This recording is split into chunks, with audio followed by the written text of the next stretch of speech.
Meeting ছিল, সেখানে অনেকগুলো ডিসিশন এসছে, সেগুলোর উপরে উনি আলোকপাত করবেন। তো আমি আমাদের বিডার এক্সিকিউটিভ চেয়ারম্যান আশিক চৌধুরীকে দিচ্ছি। ধন্যবাদ সবাইকে আসার জন্য। লম্বা 1 ঘন্টার অলরেডি আপনারা একটা প্রেস কনফারেন্স করে ফেলেছেন, সো আমরা আশা করছি যে এটা আধা ঘন্টা শেষ হয়ে যাবে। আচ্ছা, প্রথমত হচ্ছে যে 4 দিনের সামিট আমাদের শেষ হলো, এবং আমি পার্সোনালি মনে করি যে 10-এ 10 পাওয়ার মতো সামিট হয়নি। সামিটে আরো অনেক অনেক ভালো কিছু করার সুযোগ আছে।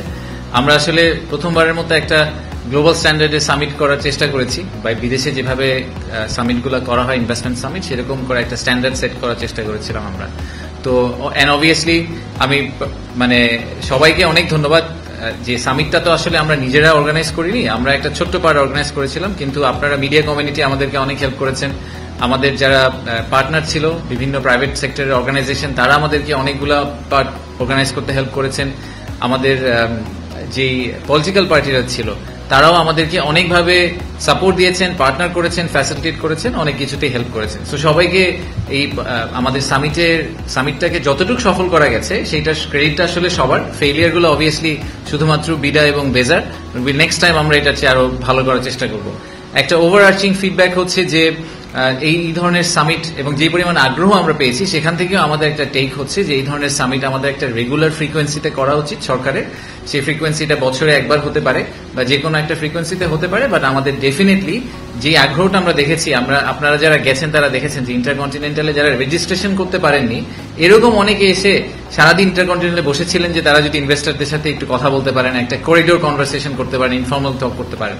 So clearly there was a lot of interest. তো আমরা ইন্টারেস্টটার জন্য আমরা উই আর ভেরি গ্রেটফুল, এবং আমরা চেষ্টা করব যে এই ধরনের সিমিলার ইভেন্ট যেখানে আসলে আমরা পজিটিভ ইন্টারেস্ট এবং মোমেন্টাম তৈরি করতে পারি, এরকম ইভেন্ট আমরা ফার্দার আরো ফিউচারে অর্গানাইজ করার চেষ্টা করব, বা পরবর্তী সরকারের আমি বলবো যে তাদের এটা অর্গানাইজ করার চেষ্টা করা উচিত। তো সামিট সফল হয়েছে কি হয়নি, এটা হচ্ছে I am guessing the first question you have, আমাদের কি ধারণা সামিটের ব্যাপারে। তো সামিট সফল হয়েছে কি হয়নি, এটা আসলে একটা সময় বলে দিবে যে সামিট সফল হয়েছে কি হয়নি। সেটার অনেকগুলো প্যারামিটার আছে, বাট আমি শর্ট টার্মে সামিট সফল হয়েছে কি হয়নি এইটার প্যারামিটারকে আমি 2 ভাগে ভাগ করতে চাই। একটা হচ্ছে কোয়ান্টিটেটিভলি আমরা মনে করছি কিনা, যে পরিসংখ্যান দিয়ে যে সামিট সফল হয়েছে কি হয়নি। হচ্ছে যে সামিটের কোয়ালিটেটিভ কিছু ব্যাপার আছে, সেই ব্যাপারটার উপর ভিত্তি করে সামিটকে আমরা সফল বা সফল বলবো কি না। তো কোয়ান্টিটেটিভ পিসটা বা স্ট্যাটিস্টিক্যালি সামিটে আমরা কি পেলাম, কি পেয়েছি, কি এক্সপেক্ট করছিলাম, সেই ব্যাপারে আমি প্রথমে বলবো আমার হেড অফ বিজনেস ডেভেলপমেন্ট যে আছে নাহিয়ান আপনাদেরকে স্ট্যাটিস্টিক্স গুলো শেয়ার করবে, যে সামিটের নাম্বার গুলা কোয়ান্টিটেটিভলি সামিটটা কিরকম ছিল। জি, আসসালামু আলাইকুম। আর ধন্যবাদ সবাইকে। আমাদের চেয়ারম্যানও বললেন যে সামিটে আপনারা সবাই অনেক সহযোগিতা করেছেন। আমি তাহলে প্রথমে আমাদের পরিসংখ্যান যেটি আশিক ভাই বললো সেটা আপনাদের কাছে কাভার করি, তারপর আমি ওনাকে বলে দিব। তো প্রথম থেকে যদি শুরু করি, আমাদের সামিটের উদ্বোধনী অনুষ্ঠান যেটা ছিল বা ইনঅগ্রেশন সেরেমনি, সেটাতে আমাদের মোট পার্টিসিপেন্ট কতজন ছিল? 710। তো আমাদের উদ্বোধনী অনুষ্ঠানে 710 জন অংশগ্রহণ করে। তার মধ্যে 50টি দেশ থেকে, আমি গতদিন প্রেস কনফারেন্সে বলেছিলাম বিদেশিদের নাম্বারটা 400 থেকে 450-র মধ্যে, এক্সাক্ট নাম্বার হচ্ছে 415 জন। তো 710 জনের মধ্যে 415 জন বিদেশি এবং প্রবাসী বাংলাদেশিরা ছিলেন, এবং বাকি 395 জন ছিলেন বাংলাদেশি। তো বিদেশিদের পার্সেন্টেজটা হচ্ছে 58%।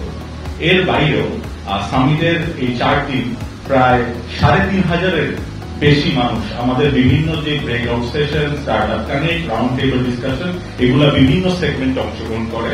এই সংখ্যাটা হচ্ছে 3,500-এর বেশি। আমরা যদি আমাদের ব্রেকআউট সেশন এবং স্টার্টআপ কানেক্ট এগুলো মিলিয়ে টোটাল প্যানেলিস্ট বা স্পিকার এরকম কয়জন ছিল এটা দেখি, এরকম সংখ্যা ছিল প্রায় 130। তো 130 জন প্যানেলিস্ট এবং স্পিকার আমাদের এই 4 দিন ছিলেন। এখানে আমাদের পার্টনারদের নাম বলতেই হয়, যারা আমাদের সাথে ব্রেকআউট সেশন গুলো অর্গানাইজ করেছেন, এবং তারা খুবই সাকসেসফুলি এই ব্রেকআউট সেশন গুলো প্রত্যেকেই যার জায়গা থেকে অংশগ্রহণ এক্সিকিউট করতে সক্ষম হয়েছেন। আমি পার্টনারদের নামগুলো খুবই কুইকলি একবার বলে ফেলি। ইউরোপিয়ান ইউনিয়ন, ইউএনডিপি, সিটিএনএ bank, HSBC bank, BGMEA, Dutch embassy, Light Castle Partners, Inspira management consulting, Sajida foundation এবং ইবিএল ব্যাংক। এর বাইরে ইন্টারকন্টিনেন্টাল হোটেলে আমাদের চেয়ারম্যান যেটা বললেন, ওই 4 দিনে অনেক এসেছেন ইন্ডাস্ট্রিদের সাথে করিডোরে কথা বলার জন্য বা ডিসকাশন করার জন্য। আমরা অফিসিয়ালি আপনারা জানেন যে আমাদের দ্বিতীয় তলায় আমরা মোটামুটি একটা সেকশন দিয়ে দিয়েছিলাম আমাদের অফিসিয়াল ডিসকাশন গুলোর জন্য B2G আকারে। তো আমাদের অফিসিয়াল এরকম মিটিং হয়েছে 150টি। এই 150টি মিটিং এর মধ্যে অনেকগুলো মিটিং এ সারাদিন ব্যাপী আমাদের বাণিজ্য উপদেষ্টা, স্পেশাল অনবয়, বাংলাদেশ ব্যাংকের গভর্নর, এনবিআর চেয়ারম্যান, এরকম অনেকেই সারাদিন ইন্টারকন্টিনেন্টাল হোটেলে ছিলেন। তাদেরকে আমাদের পক্ষ থেকে বিশেষভাবে ধন্যবাদ। এর বাইরে এখন যদি আমরা সেই ইনভেস্টমেন্টের ডিক্লারেশনে আমাদের সামিটে ইনভেস্টমেন্ট ঘোষণা করেছে দুটি, যেটা আমি গতকাল বলেছিলাম, হান্ডা ইন্ডাস্ট্রি এবং সপা। এই দুটির টোটাল ভ্যালু 3100 কোটি টাকা। এর বাইরেও এমওইউ সই হয়েছে 6টি 4 দিনের সামিটে। আর সামিটের সরকারের পক্ষ থেকে খরচ কত হয়েছে আমি জানি, গতদিন আমাকে প্রস্তুতি করা হয়েছিল। সামিটে সরকারের খরচ হয়েছে, সরকারের পক্ষ থেকে খরচ হয়েছে 1,45,00,000 টাকা, যা আমাদের প্রথম এস্টিমেটের চেয়ে 42% কম।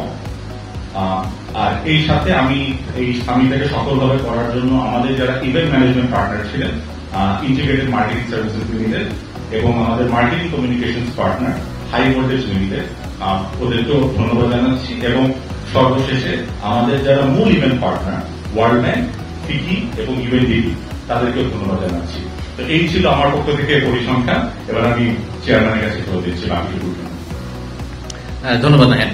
সো আমি একটু লাস্ট জায়গাটা থেকে শুরু করি। হ্যাঁ, যে আমরা নাহিয়ান বললো যে টোটাল ডিক্লারেশন এসেছে 3100 কোটি টাকার মতো ইনভেস্টমেন্ট, আর আমাদের এই সামিটটা করতে খরচ হয়েছে প্রায় 1.5 কোটি টাকা। তা আপনারা যদি মনে করেন ঠিক আছে তাহলে একটাকে আরেকটা দিয়ে ভাগ করলে তো return calculation is fantastic, brilliant summit, এর চেয়ে ভালো সামিট হতেই পারে না। আমি প্রথম থেকে শুরু করি। আমি এটা আগেও বলেছি, আমি আবারও বলছি, এই 3100 কোটি টাকার ফুল ক্রেডিট আমরা এই সামিটকে দেওয়া উচিত হবে না। এই সামিটের আগে অনেক কাজ করে এই 3000 কোটি টাকাতে 100 কোটি টাকাতে আনা হয়েছে। পৃথিবীর কোনো মানুষ, কোনো ইনভেস্টার কোনোদিন একটা সামিটে এসে আবেগপ্রবণ হয়ে হঠাৎ করে 100 কোটি টাকার একটা চেক লিখে ফেলে না। যারা এই ইন্ডাস্ট্রিতে কাজ করেন তারা এই জিনিসটা খুব ভালো করে জানেন। সো যারা সামিটের সাফল্যকে কত টাকা ওই সামিটের 4 দিনে ইনভেস্টমেন্ট হলো এটার উপর বেস করে ক্যালকুলেট করতে চান, তাদেরকে আমার এটা just personal note of advice যে এইটার উপর বেস করে আসলে সামিটের সাফল্যটা আপনারা প্লিজ ক্যালকুলেট করবেন না। আমি পার্সোনালি মনে করি যে সামিটের আমাদের মূল যে উদ্দেশ্যটা ছিল, হ্যাঁ, যে সেটা হচ্ছে যে বিদেশিদের কাছে বাংলাদেশের যে পারসেপশন, সেই পারসেপশনটাকে আমরা চেঞ্জ করতে পারি কিনা। তারা যখন বাংলাদেশে আসে, আমরা এটা আগেও বলেছি যে বিদেশিরা যখন বাংলাদেশে একবার ফিজিক্যালি আসেন, তারা বাংলাদেশ নিয়ে যেই ধারণাটা নিয়ে ফেরত যান, ওনারা যখন গুগল সার্চ করেন তো ওনারা ওই একই ধারণাটা পান না। ওনারা যে ধারণাটা নিয়ে এখন ফেরত যাবেন, ওনারা ফেরত যাওয়ার পরে যখন ওনারা ওনাদের বন্ধু বান্ধব, ওনাদের কলিগদেরকে বলবেন যে না আমি বাংলাদেশে 4 দিন ঘুরে আসলাম, আমি দেখলাম যে আসলে বাংলাদেশ নিয়ে আমরা গুগল সার্চ করে যা দেখছি সেটা আসলে ট্রু না। প্রথম 2 দিন আমরা ওনাদেরকে কি করেছি, 7-8 তারিখে ওনাদের আমরা বাংলাদেশ ঘুরিয়ে দেখেছি যে বাংলাদেশে ফ্যাক্টরি করতে হলে ওই প্র্যাকটিক্যালি ওই জায়গাটা দেখতে কিরকম। 9 তারিখ সকালে আমরা ওনাদেরকে আমাদের ভিশনটা দেওয়ার চেষ্টা করেছি, আমরা কোথায় আছি, কোথায় যাওয়ার চেষ্টা করছি। আর 9 তারিখ বিকাল এবং 10 তারিখে আমরা সারাদিন ওনাদেরকে বিজনেস টু বিজনেস বিভিন্ন ধরনের মিটিং করার সুযোগ দিয়েছি, বিভিন্ন প্রশ্ন করার সুযোগ দিয়েছি।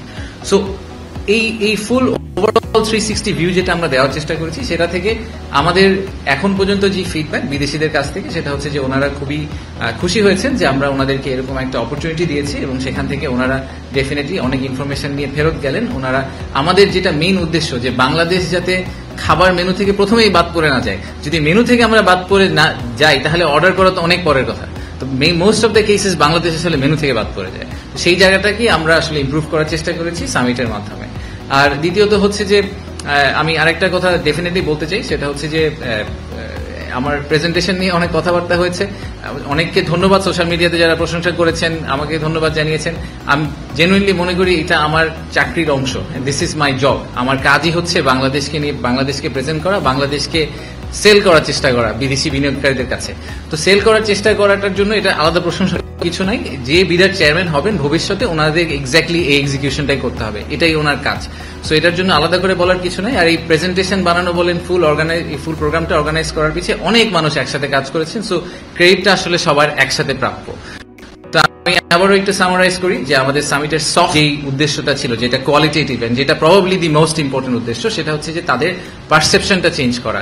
আমরা একই সাথে সংস্কারের কাজ করব, একই সাথে আমরা বিনিয়োগ ব্যবস্থার উন্নতি করার চেষ্টা করব, বাট একই সাথে আমাদের একটা পাইপলাইন বিল্ড করতে হবে। কারণ এই ইনভেস্টার 12 মাস পরে যদি বাংলাদেশে ইনভেস্ট করার ডিসিশনটা নিবেন, ততদিনে হয়তো আমরা ইনভেস্টমেন্টের সিচুয়েশনটা ইমপ্রুভ করে ফেলতে পারবো আগামী 12 মাসে। কিন্তু আমরা যদি এখন বলি যে ভাই না, আমার আসলে আমার তো ইনভেস্টমেন্টের অবস্থা ভালো না, আপনি 12 মাস করে আমার সাথে কথা বলেন, আমি এখন আপনার সাথে কথা বলতে চাই না, একটু ওয়েট করেন। আমরা সামিট এখন কেন করলাম এই কোয়েশ্চেনটা যদি আপনাদের ক্ল্যারিটি চান, সেই ক্ল্যারিটি আমি আপনাদেরকে দেওয়ার চেষ্টা করছি যে পাইপলাইন বিল্ডিং এবং reform they have to go hand in hand, পাশাপাশি প্যারালালি যেতে হবে, যাতে by the time reform is finish the pipeline is big enough. এবং সেটাই হচ্ছে বিজনেস ডেভেলপমেন্ট টিমের কাজ, যে তারা পাইপলাইনটাকে ট্র্যাক করে এমন একটা জায়গায় নিয়ে যাবে যে তখন ইনভেস্টর ইনভেস্ট করতে রাজি হবে। সো এগেন আমি জাস্ট একটু সামারাইজ করলাম আপনাদেরকে। Let's take